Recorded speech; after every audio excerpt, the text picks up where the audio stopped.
Hello and welcome to this virtual parent-teacher night. My name is Mr. Lawrence and I will be teaching English 3-4 this year. So I'm very excited to get going. Let's get this started. Go ahead and share my screen. Wonderful. All right, as I said, my name is Mr. Lawrence. I'll be teaching English 3-4 and class of 2024. Woo woo! All right, here we go. So the agenda for today, I will do a brief introduction of myself, some of my teaching philosophy, the course expectations and curriculum information, my grading policy, the big three. Ooh, I wonder what that is. And my contact information. So let's get started here. All right, so as I said, my name is Mr. Lawrence, and I was born and raised in Reno, Nevada. There was me at about 9 playing some football. And I recently earned a philosophy degree at the University of Nevada. And I'm very excited and proud to be a philosopher. I'm currently finishing my master's degree in secondary English, which will be, I should be graduating in the spring of 2022. So I am very excited for that and ready to be done with that program. In fact, today I'm celebrating my 7th year wedding anniversary with my beautiful wife, Corey. And we have 2 kids, Zoe, who's 5, and Wyatt, who is 2. So very happy family and excited that they've stuck with me so long. This is my first year teaching at Reno High School, and in fact, it's my first year teaching ever. So I got extremely lucky, and I'm very fortunate to be here at Reno High School and thankful for the Reno High community and family to welcome me into this beautiful school. A fun fact, I will actually be starting the first ever disc golf club at Reno High School. So for those disc golf fans or those that want to learn how to play and just join a really cool club, we'll be doing that here very shortly. All right, a little bit about my teaching philosophy. So first and foremost, it's about building relationships, social, emotional first. So I'm very proud that I was able to learn every student's name, about 150 in the first week of school. And I believe that building relationships is really the start of kind of our academic journey in this classroom. There's so much about our person that we bring into the classroom, our preferences, our life experience, our dreams. And in order to tap into that as a teacher, you have to build a bridge into kind of the student's heart. So that's what I'm all about. The beginning of this year has been a lot of self-discovery, the students and them learning me as their teacher. And I think once we establish that relationship, then pretty much the sky's the limit and we can start learning content. The second thing is I'm really big on empowering students. And I know that's kind of a really general idea, right, to empower students, but specifically, I really try to use a flipped power differential, which means that we are all students and we are all teachers in the classroom together. I'm sure most of the adults that are watching this, when you went to school, you had a teacher who stood up in the front of the classroom, kind of told you what to do, you wrote it down, and you were tested on it. So I try to not do that as much as I can. And I try to give the students choice whenever possible, as much as I can. And I want to engage the student as far as how they perceive the classroom to be and to give their perspectives. So you'll rarely say that there's a right or wrong answer in my classroom. From the student's perspective and from their life experience, they have something valuable and beautiful to bring to the discussion. So I want to make sure our students feel comfortable with that and that they feel empowered to share that. The other two things that I really believe in my teaching philosophy is, oh, I think it might, is this one. If one of you all said this about me, I would be so happy and proud that I would feel like I'm doing the right thing. So Mr. Lawrence maintains high levels of rigor, but remains accessible to students. So going through my own college experience and just finishing up my master's degree, the power of education has completely transformed my life. And I've taken a lot of classes all through my life that were extremely challenging. And those are the professors and teachers that I admired the most. They kept that really high level of rigor. But on the back end, they were extremely accessible to me as a student. And that's something that I'd like to offer to all my students. So if a student is ever going through a really challenging situation, they're starting to become overwhelmed, please contact me. Let's work together. Let's figure this out. At the end of the day, they're going to do the homework. They're going to master the content. It's just kind of whenever it fits them. And for me, I was a little bit of a late bloomer. I did really well at my college classes. In high school, I wasn't that great of a student. So I appreciate the timing of things and when things click. So this is something that I would like to kind of set as my goal as my first year teacher. The last thing is, especially coming from a philosophical background, I like to challenge our perspectives on why we do things. So I have told all my students that they have the full authority to, anytime I ask them to do something, they can always challenge me and say, Mr. Lawrence, why are we doing this? And if I don't have a really good answer, well, then maybe we shouldn't be doing this. Luckily, I've had an answer to everything so far, but I really want to have our students feel like they have ownership of the teaching process, of the learning process.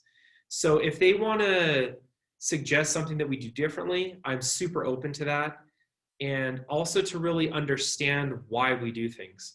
And this kind of gets into the motivations of why we do things, and that kind of helps with the schema in our brain and how we learn certain concepts. So these are generally some of my major teaching philosophies. So now getting into the course expectations. So this year, I'm really emphasizing getting back to the basics for our students. It's been a very challenging couple years for everybody, teachers and students. And I want us to start getting back to the basics, going to school every day and turning stuff in and participating in reading and stuff every day. Last year we had the A-Day, B-Day hybrid schedule for some of us, and it was a challenge. So we're starting to get back to a normal year, and that's something we're going to be emphasizing. So we all need to be a part of that process together. I also want to start developing our reading, writing, speaking, and listening skills. So this will be realized through various projects that we do through the year. I believe learning is experienced through many different ways, whether it's auditory, visually, verbally, or tactile, touching things, building things, creating things. So yes, we will be building stuff in our English classroom and putting things together. So I think that our students learn in a variety of different ways, and I want to embrace that and start elevating, first catching up, and then start elevating their where they're at as quickly as we possibly can. Like I said, just kind of getting back to normal as far as the classroom setting and coming to school every day. And just bear with me, and I'm certainly available for the students and to bear them and whatever. This is going to take some time, but I think we're on the right track so far this year.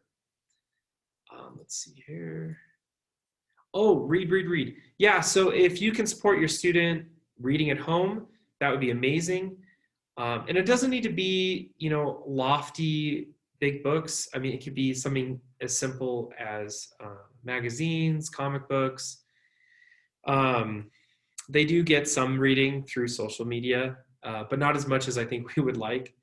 But yeah, we should all have a outside reading book now, and we're going to have some reading contests later this year. So just really empower your student to read, try to find something, and we can work together to find something they like, so that they're reading every day, which is the ideal. Finally, I want them to have a memorable class. So I think back on my high school experience, and there's a couple English teachers I remember, but mostly not really. I want that to be different. I want them to be, I want them to remember this class and the time that we shared together, and that they came into this class and that they grew and they learned so much, and that they improved their skills, and that they always feel like they can come back and say hello to Mr. Lawrence. So that's another thing that I expect out of this course, is that we have a great time. All right, so quickly, just our grading policy. So on the right side, we have our grading scale, which is pretty normal. 90 to 100 is an A, 80 to 89 is a B, and so forth. I typically will round if it's a 0.5. So for example, if it's 89.5, I'll round up into the A. If it's an 89.4, unfortunately, that would be a B. So I round up to 0.5%. If your student really is looking for a specific grade, I actually really don't like grades in general. I don't think they necessarily show if a student is grades are a really touchy subject.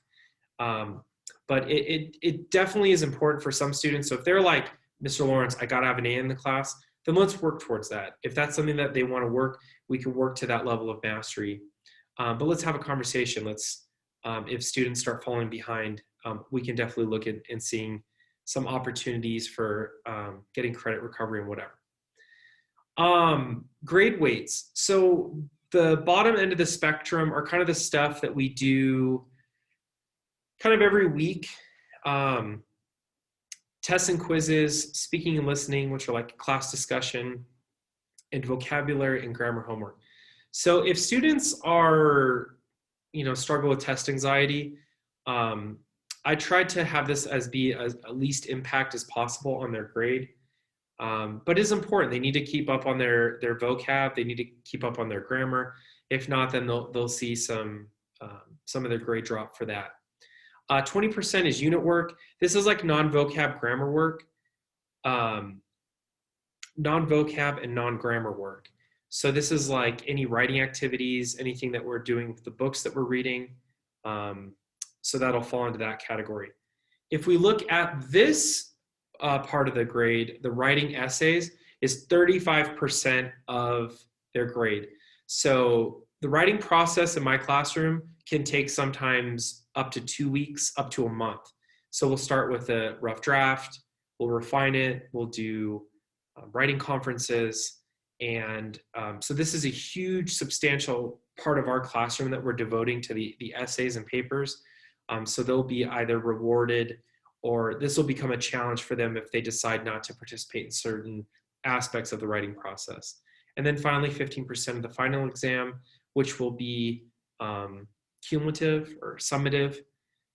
So it's anything from August all the way through December. That's kind of fair game. All right, so the big three in my classroom. So the first day of school, all my students, we talked about these as the big three, the most important things in my classroom for me to see in a student. The first thing is reflection. So I want my students to be reflective of the process, and also that they are reflecting on their work, their lives, and they're really applying what they're learning in the classroom, and they're analyzing what they're doing in the classroom. So this is really important for me.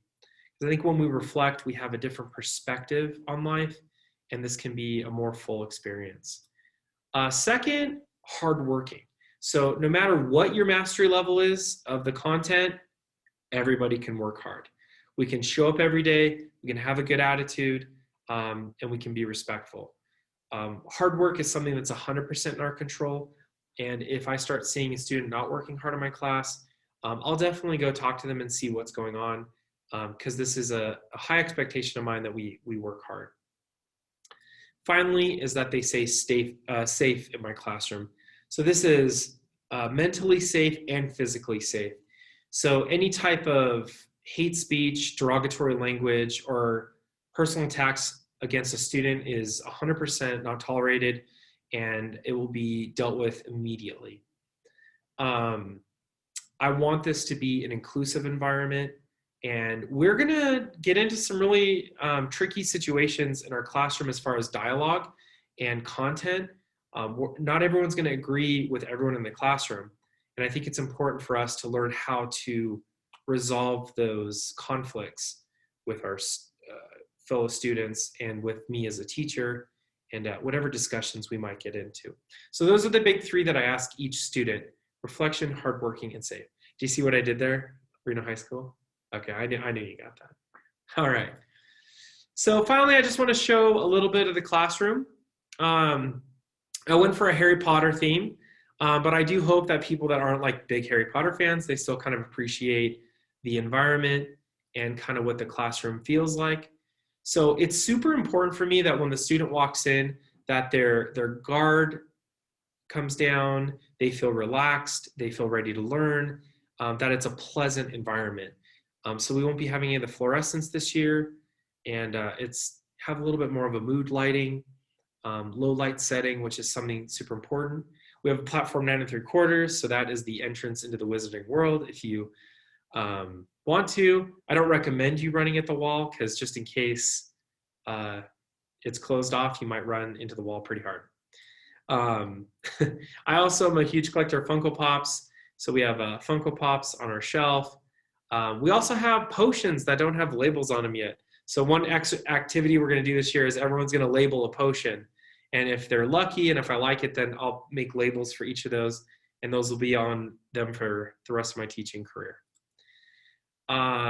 Also, you'll see on the far side of our classroom, we'll usually have whatever book we're reading on the wall. So for my sophomores, we're doing Lord of the Flies.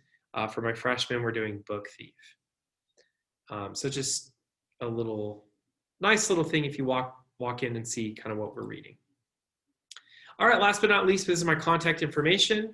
My name is Matthew, or my email is matthew.lawrence@washoschools.net. And then I also have a Google number, which is 775-476-6377. I usually try to respond immediately, but if I don't, I'll try to get back to you within 24 hours. I really, really work hard doing that. And if I call you, it might come up as like a weird, like Gerlach or Ely zip code, just the way Google numbers work. But if you text me or call me or email me, I'll get it and I'll respond back to you. That's all I got. So I hope it wasn't too long. But like I said, I'm extremely excited to be in my first year teaching, being here at Reno High School, and getting an opportunity to learn something from your student, and hopefully they'll learn something from me. Take care. Have a wonderful night. Again, reach out to me with any comments, concerns, or quibbles, as one of the students said. So anyway, have a wonderful night, and hopefully I will see you soon. Take care. Bye-bye.